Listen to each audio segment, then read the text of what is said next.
మూసీలో అక్రమ నిర్మాణాలు తొలగించాల్సిందే. నదీ గర్భంలోని నిర్మాణాలకు మినహాయింపులొద్దు. నదులు, చెరువులు సహజ ఉమ్మడి ఆస్తులు. వాటి భూములను ప్రభుత్వం ఇళ్ల కోసం కేటాయించినా ఎలాంటి చట్టబద్ధత ఉండదు. భూమి పొందిన వారికి హక్కులు సంక్రమించవు. ఆక్రమణదారుపై అవసరమైతే క్రిమినల్ చర్యలు కూడా చేపట్టవచ్చు. ఇల్లు కోల్పోతున్న వారిపై సర్వే చేయండి. రేవంత్ రెడ్డి గారికి, కాంగ్రెస్ ప్రభుత్వానికి పెద్ద ఊరట.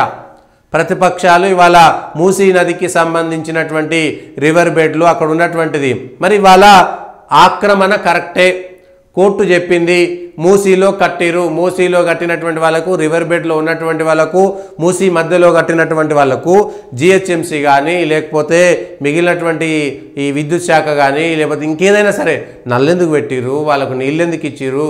అదే రోజు అంటే నిద్రపోయినట్టే కదా, యంత్రాంగం అంతా, వ్యవస్థ అంతా కూడా కుళ్ళిపోయిందనేదే కదా. ఆ రోజే అక్కడ రోడ్డు వేయకుండా ఉండాల్సింది, ఆ రోజే కరెంట్ వేయకుండా ఉండాల్సింది, ఆ రోజే నల్ల వేయకుండా ఉండాల్సింది, ఆ రోజే కట్టినటువంటి ఇల్లుకు ఇల్లు నెంబర్ ఇచ్చి అక్కడ నువ్వు పన్ను కట్టించుకోవాల్సింది కాకుండే. తప్పెవరిది వాళ్ళ, నష్టపోయేది ఎవరిది వాళ్ళ? ఎస్, ప్రభుత్వం, కోర్టు కూడా ఈ విషయంలో ఎందుకు ఆలోచించట్లేదు? జిహెచ్ఎంసీ నుంచి అనుమతి ఇవన్నీ తీసుకున్నారని, జిహెచ్ఎంసీ చట్టం ప్రకారం గుర్తింపు పొందిన లేఅవుట్ల ప్రకారం కొనుగోలు చేసినట్లు అవుతుందని, ఇది దశాబ్దాల తర్వాత కొన్న తర్వాత ఇన్ని దశాబ్దాల తర్వాత వాళ్ళని ఖాళీ చేయమంటే ఎట్లా అనేది వచ్చినటువంటి అది. తమ ఇళ్లు రివర్ బెడ్లో ఉన్నాయని చెప్పడం అక్రమం అన్నారు. ప్రభుత్వ న్యాయవాదులు వాదనలు వినిపిస్తూ వర్షాకాలంలో వరద వల్ల తీవ్ర ఆక్రమణ తొలగింపులో రివర్ బెడ్, ఎఫ్టీఎల్ బఫర్ జోన్ల ఆక్రమణలకు నోటీసులు జారీ చేసి చట్టబద్ధంగా అక్రమ నిర్మాణాలు తొలగించాలి. ఈ విషయంలో సుప్రీంకోర్టు, హైకోర్టు ఇచ్చిన మార్గదర్శకాలను పాటించాలి. మూసీలో అక్రమ నిర్మాణాలు తొలగించడంతో పాటు మురుగునీరులో మూసీలో కలవకుండా చర్యలు తీసుకోవాలి. మూసీ ప్రాజెక్టు బాధితుల కోసం సామాజిక ఆర్థిక నిర్వహించి వారికి పునరావాసం కల్పించాలి. ఎక్కడైనా పట్టా, శకం పట్టా భూములు ఉంటే తగిన పరిహారం చెల్లించి వాటిని భూసేకరణ ద్వారా స్వీకరించాలి. బిల్డింగ్ రూల్స్ 2012ను ఖచ్చితంగా అమలు చేయాలి. మూసీలో ఆక్రమణలకు సంబంధించి ట్రయల్ కోర్టు ఇంజక్షన్ ఉత్తర్వులు ఇచ్చేటప్పుడు గత ఏడాది హైకోర్టు జారీ చేసిన మార్గదర్శకాలు, హైకోర్టు తీర్పులను పరిశీలించాలి. ఇది చాలా స్పష్టంగా వాళ్ళ ప్రభుత్వాలు ఏం చెప్తాయి, ప్రతిపక్షాలు ఏం చెప్తాయి. ప్రతిపక్షాలు అక్కడ ఉన్నటువంటి వాళ్ళు ఎట్లా వెళ్ళిపోతారు, జిహెచ్ఎంసీకి సంబంధించే, జిహెచ్ఎంసీనే తక్కువ కాదా ఇవాళ అంటే వ్యవస్థ సరిగా పనిచేయట్లేదు. ఎవరు డబ్బులు కడితే వాళ్ళ దగ్గర పన్ను తీసుకుంటున్నారు. రిజిస్ట్రేషన్ స్టాంప్ డ్యూటీ వస్తుంది కాబట్టి రిజిస్ట్రేషన్ చేసిర్రు, ఇంటి పన్ను అవన్నీ వస్తుంది కాబట్టి ఇంటి నెంబర్లు ఇచ్చేసిర్రు, అయిపోయింది. 20 ఏళ్ళు 30 ఏళ్ళు పన్ను తీసుకున్న తర్వాత, ఇల్లు నాదనుకున్న తర్వాత ఇవాళ అది నదీ గర్భంలో ఉందని, నది మధ్యలో ఉందని, రివర్ బెడ్లో ఉందని వాళ్ళని తొలగించాలని కోర్టు చెప్పిందని తొలగిస్తుంటారు. కాబట్టి ఏం చేయాలి? ఇక్కడ ప్రభుత్వ యంత్రాంగాలు ఏ విధంగా విఫలమవుతున్నాయో ఒకసారి చూడాలి. ఎక్కడైనా ఇల్లు కట్టేటప్పుడు, పర్మిషన్ ఇచ్చేటప్పుడు ఆ పర్మిషన్ ఇచ్చినటువంటి వాడిదే పూర్తి బాధ్యతగా చూపెట్టాల్సినటువంటి బాధ్యత ఇక్కడే ఉంది. మీకు రిజిస్ట్రేషన్ స్టాంప్ డ్యూటీ వస్తుందని ఎక్కడ పడితే అక్కడ ఇస్తున్నారు. నది మధ్యలో, చెరువు మధ్యలో, కుంట మధ్యలో ఎక్కడ పడితే అక్కడ మీరు ముందుగా ఎందుకు ఇచ్చారు? మరి ప్రభుత్వం వాళ్ళందరికీ బాధ్యత ఇచ్చేసి వాళ్ళు అక్కడ కొనుక్కున్నారు. మార్కెట్ రేట్ ప్రకారం వాళ్ళందరికీ నష్టపరిహారం ప్రభుత్వం ఇవ్వాలి. ఎందుకంటే రిజిస్ట్రేషన్ చేసుకుంది గవర్నమెంటే కాబట్టి, స్టాంపు డ్యూటీ తీసుకున్నది గవర్నమెంటే కాబట్టి వాళ్ళు నువ్వు స్టాంపు డ్యూటీ అది వాపస్ ఇస్తా అంటే కాదు. అక్కడ ఉన్నటువంటి ఒక వ్యక్తి 10-20 ఏళ్ళు ఉన్నాడు, అక్కడ కాకపోతే ఇంకో చోట కొనుక్కునేటోడు, ఇక్కడ రిజిస్ట్రేషన్ అవుతుంది అనుకునేటువంటి నమ్మకంతో ఇక్కడ కొన్నాడు. మరి వాళ్ళ కోర్టు వారు కూడా విషయం చెప్పాలి. వాళ్ళను మభ్యపెట్టి రిజిస్ట్రేషన్ అవుతుంది కాబట్టి, ఇంటికి అన్ని పర్మిషన్లు ఇస్తున్నాయి కాబట్టి అక్కడ కొన్నారు. మరి కోర్టు వాళ్ళు ఏం ఆలోచించినట్లు లెక్క? ఎస్, నదీ గర్భంలో ఉన్నదానికి ఆ అధికారులందరినీ తొలగించండి, ప్రభుత్వాన్ని డిస్మిస్ చేయండి, ప్రభుత్వం దగ్గర నుంచి ఆ డబ్బులన్నీ వసూలు చేయించండి, వాళ్ళకు వేరే చోట పునరావాసం ఇస్తామనేటువంటి మాట చెప్పడం ఏ విధంగా సమంజసం? నువ్వు కట్టుకునేటప్పుడు ఏ విధంగా అనుమతులు ఇచ్చినావు? నువ్వు అనుమతులు ఇచ్చినావు కాబట్టి 20 ఏళ్ళలో 30 ఏళ్ళలో ఒక వ్యక్తి జీవితంలో అక్కడ నివసించిండు. ఆ 20-30 ఏళ్లలో తను నాకు ఇక్కడ ఇల్లుంది కాబట్టి ఇంకో చోట కొనుక్కోవాల్సినటువంటి అవసరం లేదనేటువంటి ధీమాతోటి ఉన్నాడు. ఇవాళ తన ఇల్లు పోతే ఆ స్థాయి నష్టపరిహారం దొరుకుతుందా? ఇవాళ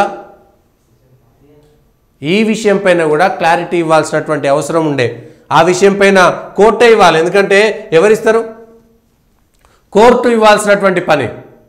కోర్టు ఇవ్వకపోతే ఎవరిస్తుంది? ఇవాళ 30 ఏళ్ళు 40 ఏళ్ళు 50 ఏళ్ళు కూడా ఉన్నారు. ఒక్కొక్కరు 30-40 ఏళ్ళు జీవించినప్పుడు వాళ్ళ దగ్గర అన్ని వసతులు కల్పించి అన్ని చేసి అధికారులు తప్ప, కట్టుకున్న వాళ్ళు తప్ప ఎస్, ముందుగానే వాళ్ళ గుడిసెలు అనేక చోట్ల తొలగిస్తున్నారు కదా, ఆ రోజే ఇక్కడ మేము ఇవ్వము అనేటువంటి నిర్ణయానికి వచ్చి ఉంటే వాళ్ళు ఇంత గొడవ జరగకపోతుండే కదా.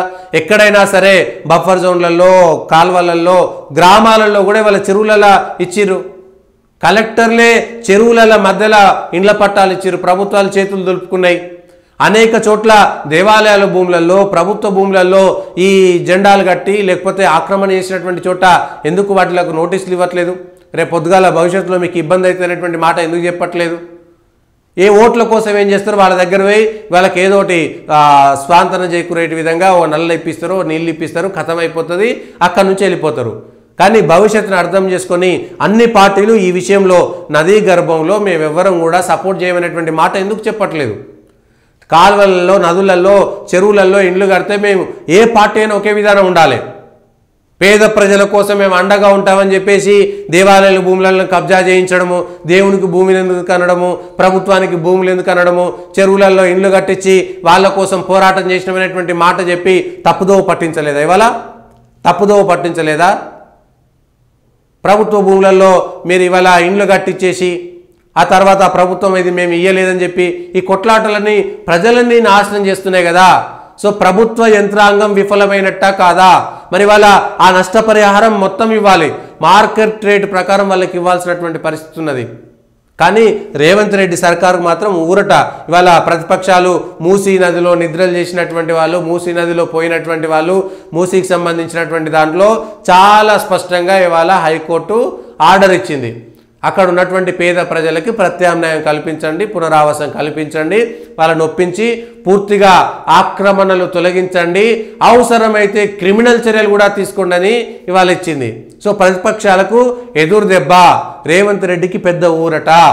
మూసీ నది విషయంలో, హైడ్రా విషయంలో దాంట్లో కూడా అంతే. సరే కొద్ది రోజుల పాటు ఆగితే ఆగి ఉండొచ్చులే, కానీ మూసీ నది విషయంలో ఇప్పుడు హైకోర్టు ఇచ్చినటువంటి తీర్పు ప్రకారం అయితే రేవంత్ రెడ్డికి చాలా స్పష్టమైనటువంటి ఊరట వచ్చింది. మరి ప్రతిపక్షాలు దీనిపైన ఏ విధంగా స్పందిస్తాయో చూడాలి. ప్రతిపక్షాలు ఎందుకంటే ఇవాళ మూసీ నదిలో ఉండేటువంటి వాళ్ళ కోసం మేము అండగా ఉంటామని చెప్పారు కాబట్టి, అండగా ఉండేటువంటి వాళ్ళు బీజేపీ వాళ్ళు కానీ బీఆర్ఎస్ వాళ్ళు కానీ ఇవాళ ఆ ప్రజల కోసం ఏం పని చేస్తారు? ఇవాళ ప్రత్యామ్నాయం ఇచ్చేటువంటి కాంగ్రెస్ కోసం ప్రయత్నం చేస్తారా, లేకపోతే ఆ కాంగ్రెస్ ఇచ్చేటువంటి ప్రత్యామ్నాయం తీసుకుంటారా లేదా? రివర్ బెడ్లో ఉండేటువంటి వాళ్ళు ఎంతమంది, పోయేటువంటి వాళ్ళు ఎంతమంది, పోతే వాళ్ళకి ఎక్కడెక్కడ ఇస్తారు? ఈ అంశాలపైన కూడా క్లారిటీ ఇవ్వాల్సినటువంటి పరిస్థితి వస్తుంది. ఇక హైకోర్టు మాకు అవకాశం ఇచ్చింది కాబట్టి మీరు క్రిమినల్ చర్యలు కూడా తీసుకోవాలన్నారు కాబట్టి ఎట్లా పడితే అట్లా వాళ్ళని ఇష్టమైనట్టుగా తొలగించకుండా దయచేసి వాళ్ళందరికీ స్పష్టమైనటువంటి నష్టపరిహారము, పునరావాసము కల్పించిన తర్వాతనే, ఎందుకంటే వాళ్ళ తెలుసో తెలియకనో, ఎందుకంటే అది జిహెచ్ఎంసీ తప్పు, అధికారుల తప్పు, రాజకీయ నాయకుల తప్పు, అక్కడ కట్టుకుంటుంటే వదిలేసి చూసినటువంటి అధికారుల తప్పు. ముందుగానే అసలు మూసీ నదికి ఎప్పుడో ప్రతి చోట రిటర్నింగ్ వాల్స్ కడితే ఇంత ఇబ్బందే రాకపోతుండే, కట్టకపోవడం వల్ల ఈ నష్టం వచ్చింది. కాబట్టి ఈ విషయం పైన కూడా క్లారిటీ ఇవ్వాల్సినటువంటి అవసరం ఉన్నది. ఖచ్చితంగా వాళ్ళందరినీ ఆదుకోవాల్సినటువంటి అవసరం ఉంది.